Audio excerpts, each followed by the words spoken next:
we're glad to welcome Nick Kosmider to the show. And we're going to talk a little Broncos 49ers. Of course, the big day coming up is Thursday in Santa Clara. The Broncos coming to town, and the Niners are going to get a good, the young 49ers are going to get a good measuring stick and exactly where they sit with the regular season and the preseason looming. Of course, these teams lock horns Saturday night at Levi's, and we'll be there for that as well. And Nick is with us to chop it up. Hey, Nick, how are you? I'm doing great, Larry. Thanks for having me. Well, tell us a little bit about Sean Payton and the momentum that the Broncos have. They made the playoffs last year. I think a lot of Bronco fans, I got family in Denver. They said the town's excited about Bo Nix and Sean Payton and where the Broncos are going. They love their Broncos in Denver. What's the vibe this year? Yeah, Sean Payton really likes this team. And you know what? It's interesting. He said this at the Super Bowl. He told Kay Adams that he thought they were going to be a problem this year. And that was right after they had, kind of surprised a lot of people by getting to the playoffs, lost, of course, in the first round to the Bills, but had a season from Bo Nix, the rookie quarterback, that was, I think, a lot better expected. And as you know, like having that guy in place, or at least kind of having the trajectory of that player in your organization kind of changes perspective. And so he was viewing that as a team on the rise even before the offseason, in which they added a couple players who your listeners are very familiar with, and Dre Greenlaw and Talanoa Hufanga. They drafted kind of a versatile defensive back in Jahdae Barron in the first round, who's already kind of showing that he's going to be a part of a defense that already last year was one of the league's best, top 5 by a lot of metrics, led the league in sacks. So I think there's just a lot of optimism that is built on what the defense did last year, where Bo Nix, kind of continues to improve and has the ability to, kind of keep pushing toward his ceiling. And then also the additions that they have made, with some of the past success that they've had in free agency.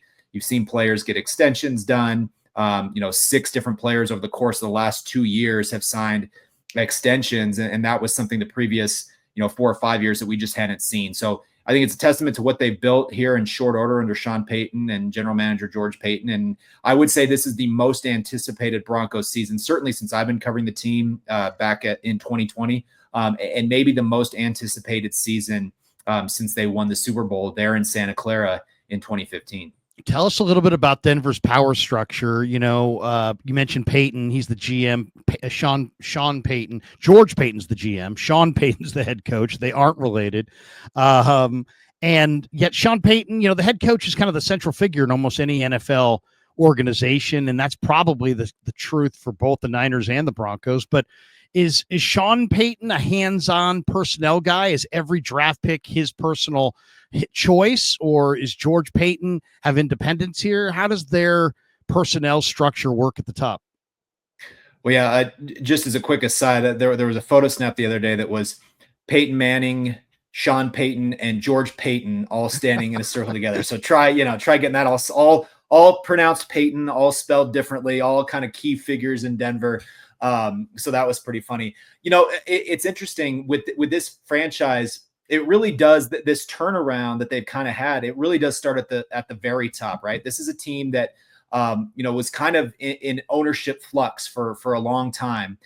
Then in 2022 and early fall, late summer of 2022, the team was bought by the Walton Penner ownership group. Greg Penner and Kerry Walton Penner now run the organization, and they've really, kind of pretty dynamically changed the direction of the Broncos. It starts with sort of their investment, in the facilities. We've been watching training camp against the backdrop of a $170 million facility renovation. They've already made $100 million upgrades to the current stadium with future plans to perhaps build a new stadium or further renovate the current one.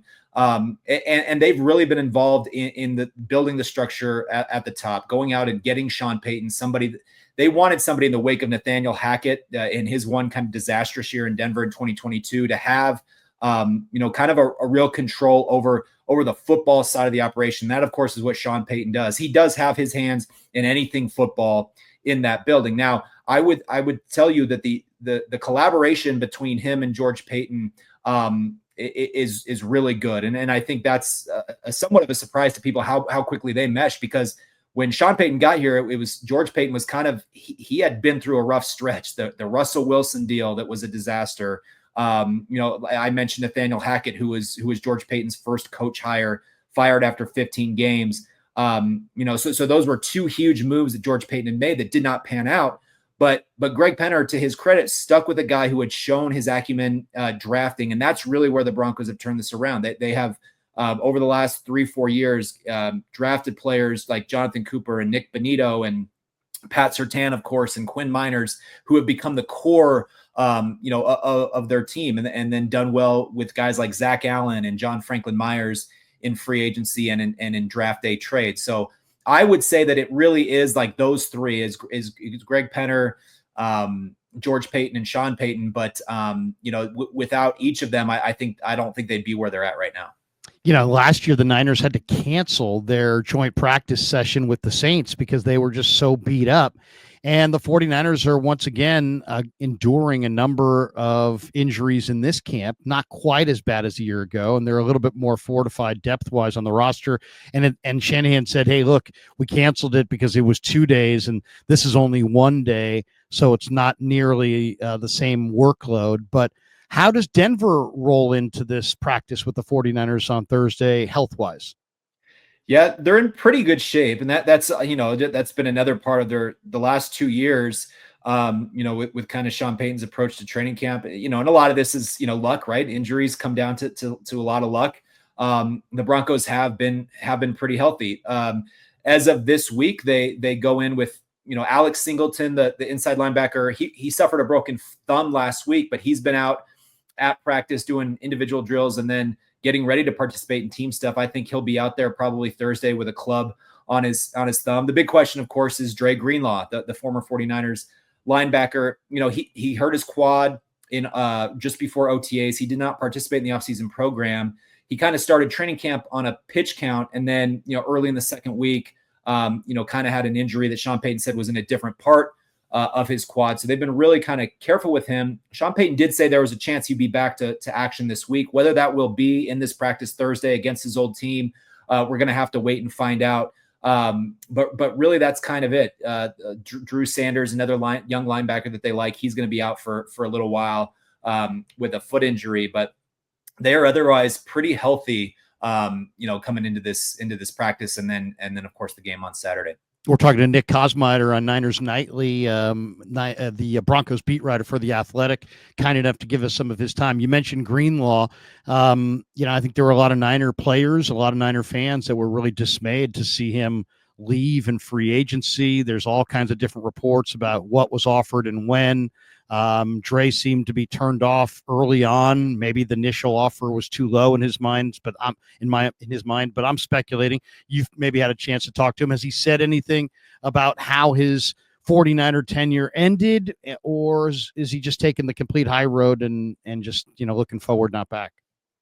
Yeah, I think he's tried to focus on kind of what he has in front of him with the Broncos, and that the one interesting thing that he did say is that Denver, the biggest thing that drew him to Denver is that, it was relayed to him during kind of those early hours of free agency, just how much Sean Payton wanted him there. And Dre Greenlaw said that when we spoke to him early in camp was, to feel wanted, which is something that, growing up, he didn't always have that feeling in his life. That really resonated. And of course the 49ers wanted him too. They know him better than everybody. That's obvious. There's obviously a lot of love there, but I do think that could speak to like, hey, as soon as they could show the love, the Broncos, they showed it in a way that made him feel really wanted. And even against the backdrop of the 49ers making that, last ditch effort to go there and really try to get him to stick around. He stuck with his commitment to the Broncos, and Sean Payton said, hey, there was definitely a fist pump in the car after they got that one. He's a huge part of what they hope will be a complete defense this year that has a chance to be really dominant. But again, we're just going to have to wait. They're being cautious with him, I think, for good reason, given all that he's been through injury-wise since the Super Bowl a couple years back. So we'll just kind of have to see how much he's ready. But I'll tell you this, Larry, when the time that we did see him in camp, but before he kind of took another, break injury-wise, it's just a different thing that they've had, a different element than they have had. Like Sean Payton says, he's one of those guys when the pads come on who express themselves in that way. I think that's a great way to describe it, and we have gotten to see it. So I hope for his sake that he gets to the starting line healthy this year. Yeah, he's an amazing dude. He's a violent player. He was a culture player here, and I'm sure he'll be a culture player for the young defenders there. Do you expect him to practice tomorrow?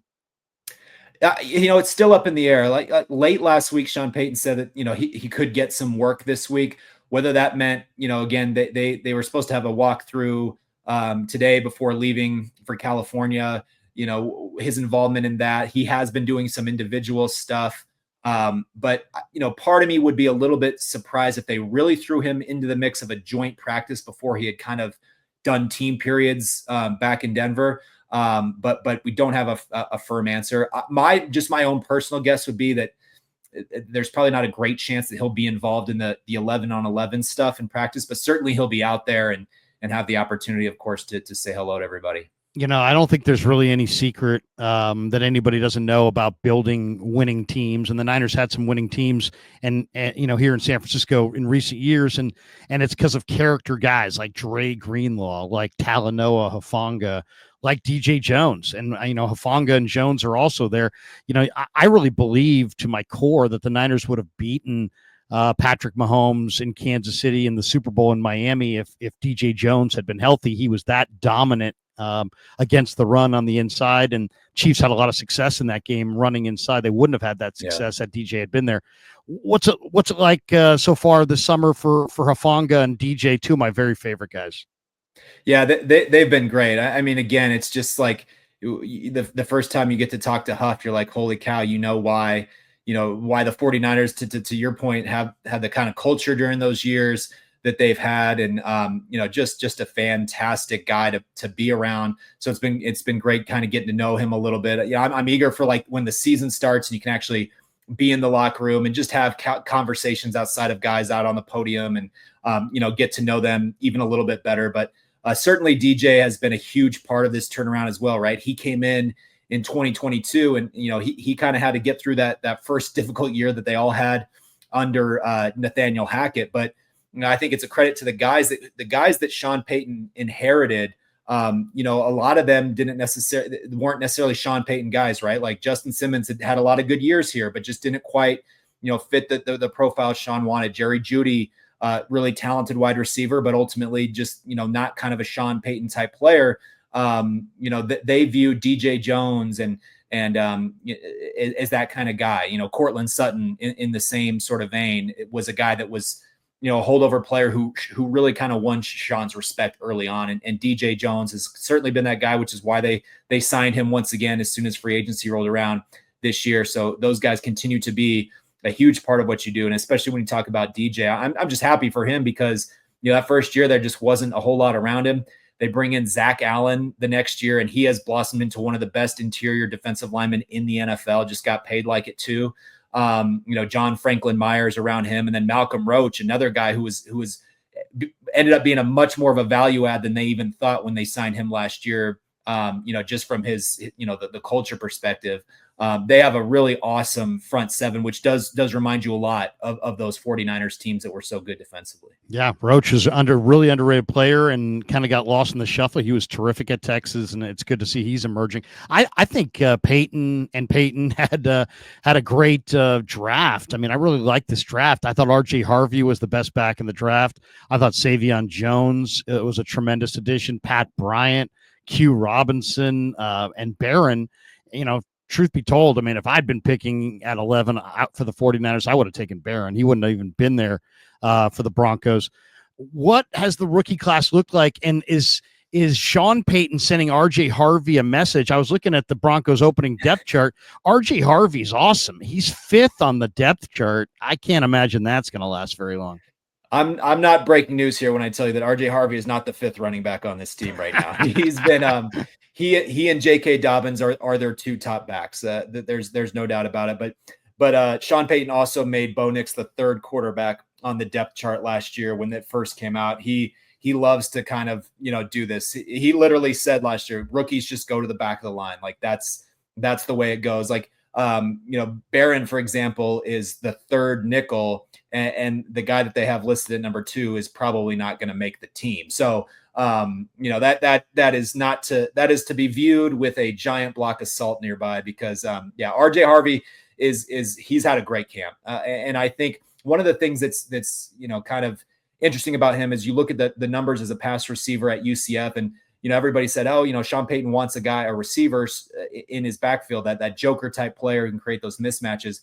Harvey might not have done that a whole lot at UCF because he was so efficient running the ball, and that's the way they wanted to play, that why throw it to him when he's going to gain 7 yards a carry.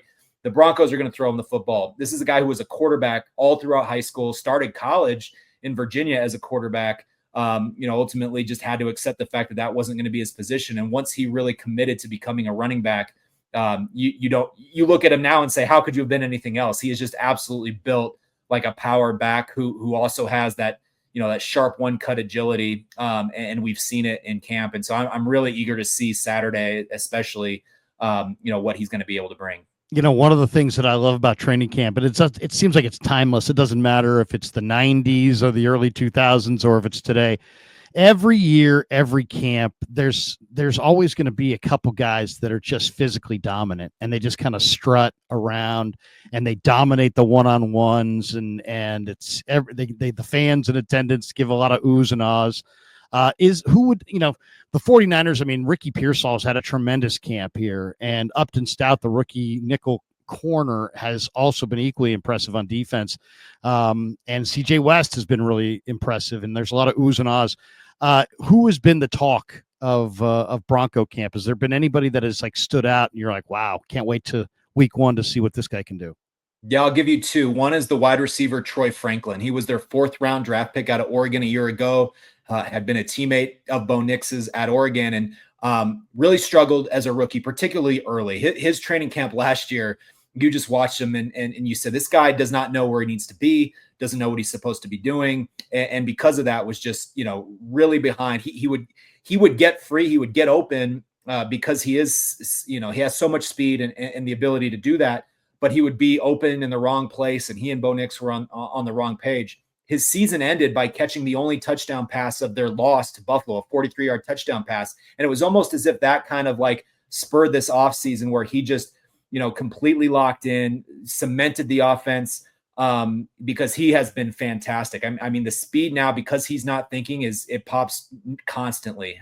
He's been, Cortland Sutton, of course, is what he is. He's their top target, but Franklin has been the most consistent splash performer in training camp offensively. And then on defense, it's the guy opposite Pat Surtain, who we know is the defensive player of the year. But when you have that guy on your roster, your other corner needs to be good because he's going to get a lot of targets. And that is Riley Moss. And he's been excellent going into his 3rd season overall and 2nd season as a starter at outside corner.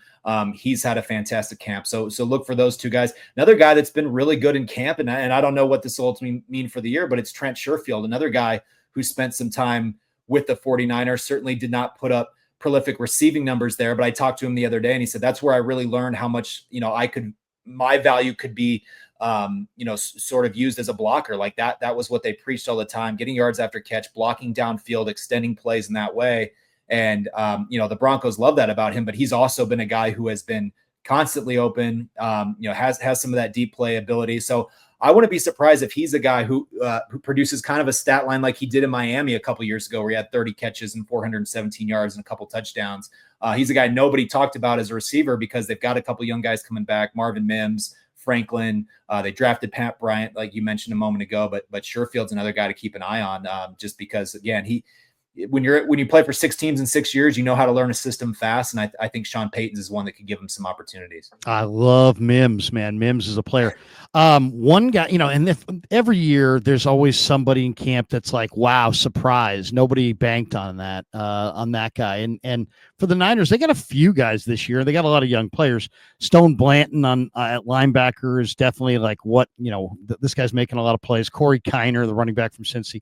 But there's a rookie defensive tackle named Sebastian Valdez, and they call him the Little Hulk. He went to University of Washington last year. I think he finished up there, but I think he went to Montana State. But he's absolutely dominating a lot of these one-on-ones. And if there's one thing that I will be absolutely on the lookout for, if I can get me a Sebastian Valdez, Quinn Miners, O-line, D-line one-on-one, I think that could go viral. Yeah, there you go. That's a great one. That's what's always like so fun. It's like these guys here, they know each other's moves. They know, they get tired of banging on each other. So we were talking to Luke Wattenberg, the center, also from Washington, going into his second season as a starter, and just said like, we're tired of hitting each other. Like, so that would be great. I mean, he'll certainly get a test with this offensive line. Again, Kyle Shanahan's, I saw that his quote was something to the effect of like, yeah, it's a good test for our offense, but our defense too. He really thinks that the Broncos are really going to take a huge step offensively this year, and a lot of it is going to come down to how much better they can run the ball. Something they didn't do well enough last year. But you go out and you get Harvey, and you get a guy like J.K. Dobbins, who has proven production in the league when he's healthy, and those two are a big upgrade from what they had at the top of the pecking order a year ago. If the Niners get into a fight in this game, in this practice, I would say if Jawan Jennings were practicing, it would probably be him. That would be in the middle of it. What Bronco, if the Niners and Broncos brawl on the practice field tomorrow, what Bronco will have caused this fight?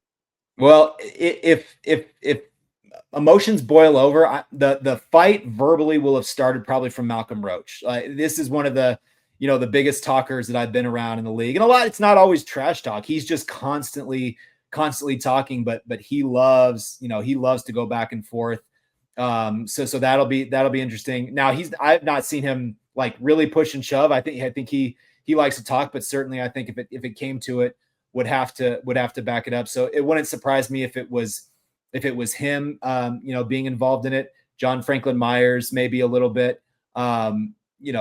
Garrett Bowles, he's calmed down a little bit, but he used to be the guy always getting fights with Bradley Chubb when he was here in practice. So those would kind of be the guys, but this has not been a chippy camp by the Broncos. There's been some great trash talk. Roach and J.K. Dobbins have gone back and forth. Roach and Marvin Mims everybody in Roach have gone back and forth, but there hasn't been anything close to like scraps at all. And Sean Payton is going to drill that point home again and again. They really don't want to see anything like that happen. That's part of the reason I think teams have gone to just one of these practices, right? Because you don't have time to everybody be talking the day after the first practice and then come out for the second one and go at it right away.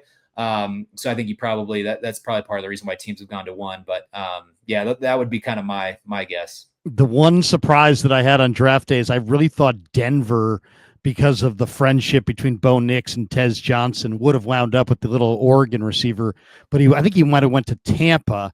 We'll see if he gets cut if Peyton goes looking for Tez Johnson. But tell us a little bit about Bo Nix before we finish up here. I mean, he obviously had a good first year. A lot of rookie quarterbacks struggle. I mean, they went to the playoffs. Obviously, Peyton likes him. He had a really, really good career and multiple stops.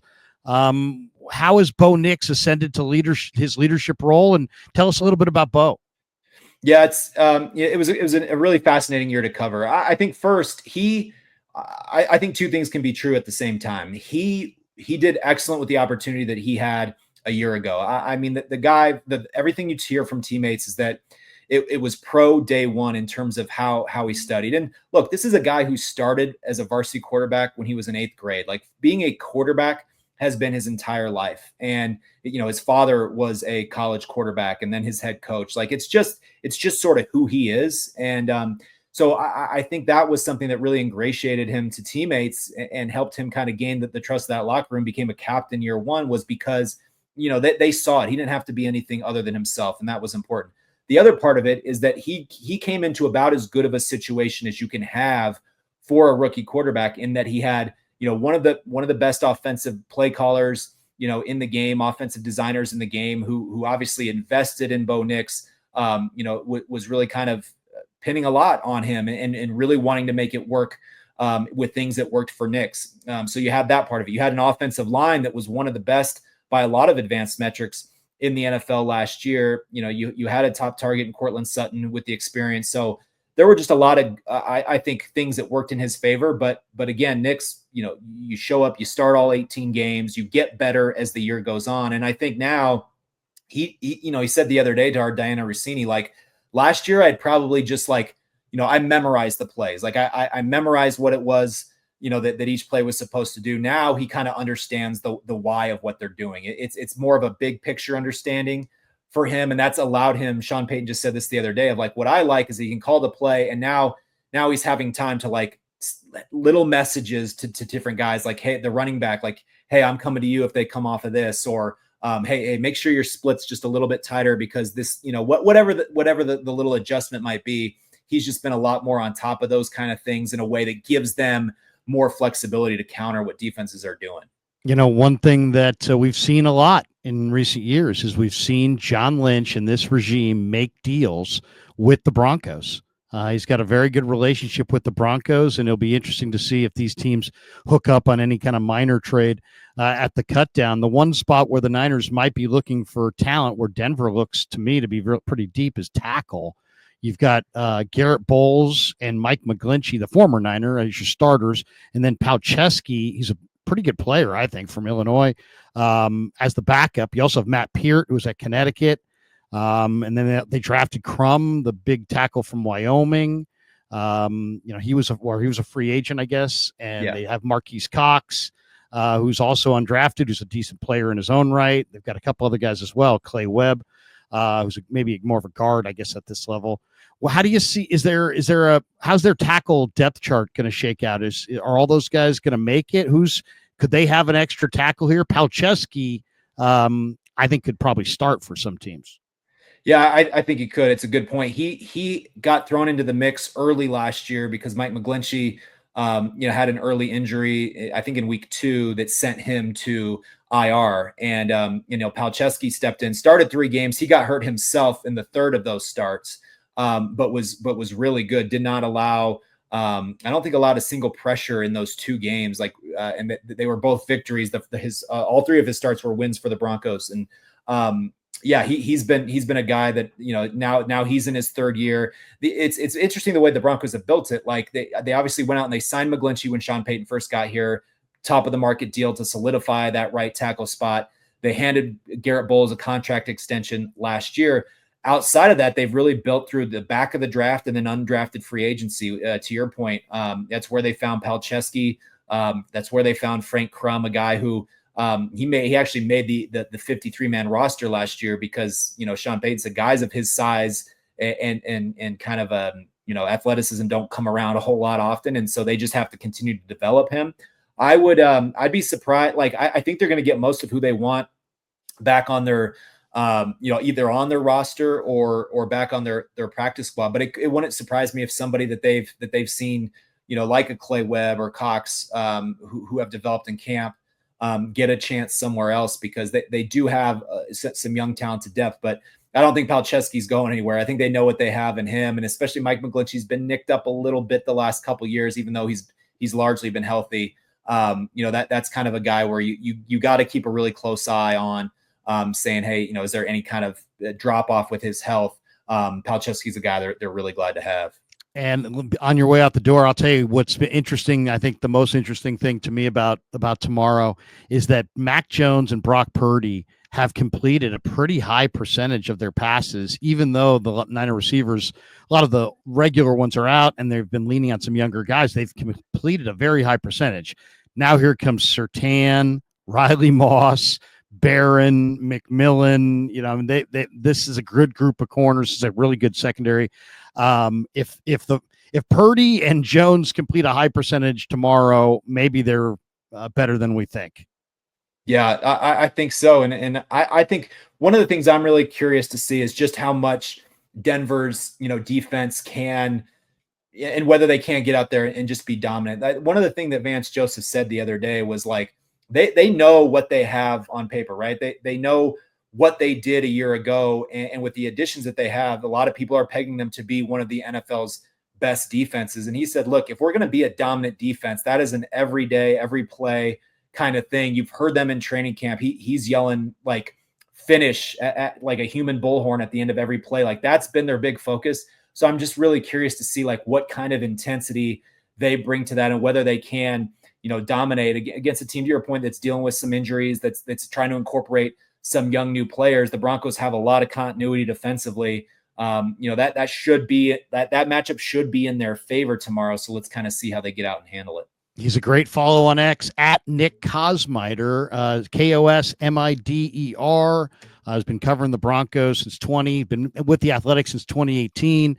Nick, thanks for the breakdown. Great stuff tonight, and we really appreciate you jumping on the leader. Absolutely. Thanks, sir. Have a good one.